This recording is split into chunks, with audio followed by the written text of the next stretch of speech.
All right, so what we have here is a framework for discussion for the team to eventually have a solid design intent for the robot. So this isn't going to be dictating what your robot is in this video here. We're just going to present for you the framework for discussion for your team to come to its own conclusions. And that's something that is going to buy you a lot of time down the road. So take the extra time now to do this more depthful analysis so that way you are all on board, you have the full buy-in of every member of the team, and you don't backtrack in week 3 or 4 to question what it is the real objective of the team is for the competition season. So what we have here is the entire meeting agenda. Ideally, this can be done in a single evening, but realistically, these time frames here on the left are going to be a little bit optimistic. So there's primarily this document and then the spreadsheet to record all of your discussion in a very clear and concise way.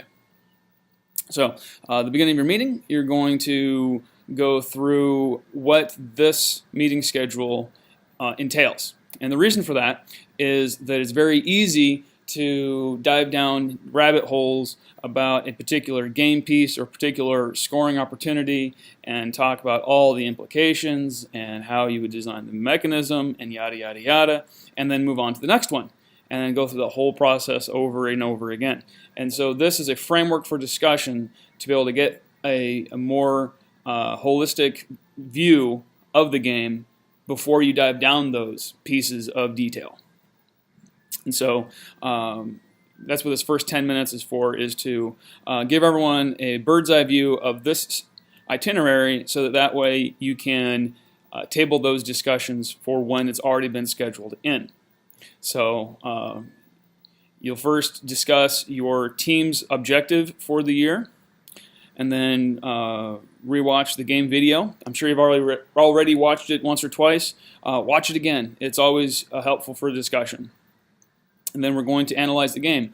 Look at the opportunities to score. What ways increase a given alliance's score for the match? That's a very essential thing that entirely too many teams do not take the fullness of it. Identify the penalties. That's a different thing, but also very valuable and something that you can start getting into discussion prematurely of. So there it is, identifying penalties. Then let's look at the game pieces themselves. Now mind you, up here we haven't talked one word about the game pieces. We're just talking about the events, the actions, what is scored, not the items that do the scoring of it. So we have the game pieces and then the arena elements. Then so that gets us the baseline of all of that.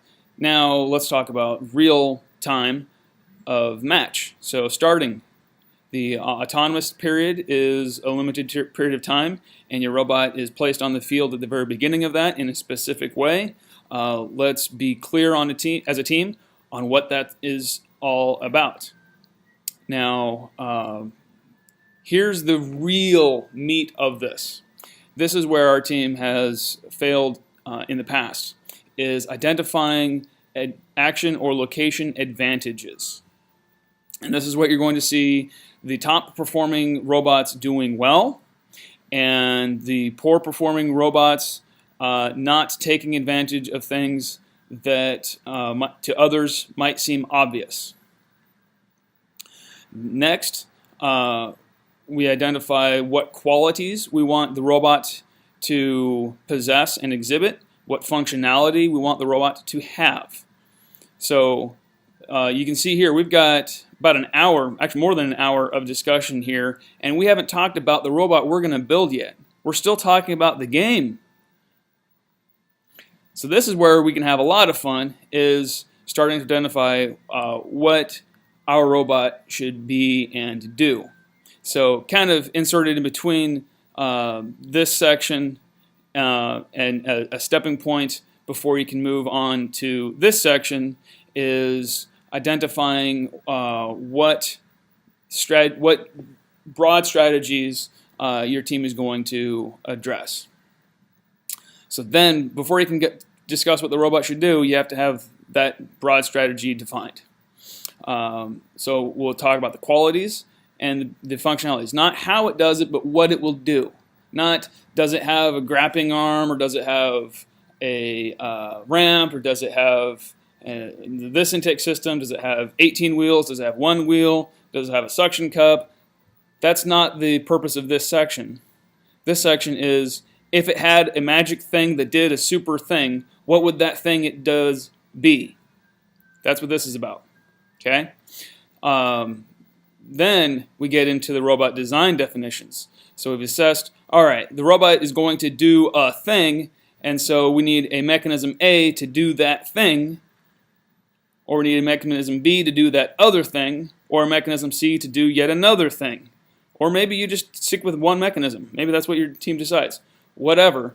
All of these decisions of what mechanisms is all based on what that mechanism needs to do, which is based on what game points matter. And then the very end is the real ultimate takeaway. What are we going to prototype? What are we going to test? How are we going to fully decide on exactly what our robot is going to do as a set of mechanisms? What are those mechanisms? And so you can see where if you were to work this in a different order, you could spend a whole lot of time discussing whether or not you should be talking about a flywheel or a catapult before you even decide whether or not you're going to take the time to score that game piece using that mechanism, because maybe that game piece isn't worth enough to really devote that much time to. And so now you've spent an entire hour or day of our very limited time frame to get nowhere. Maybe, you know. So that's the purpose of this. Isn't to lock in on what the best mechanism is or the right mechanism is. It's getting the team to that conclusive decision that everyone can stand behind and move forward with. So that's the overview. Let's go on next to what this discussion results in.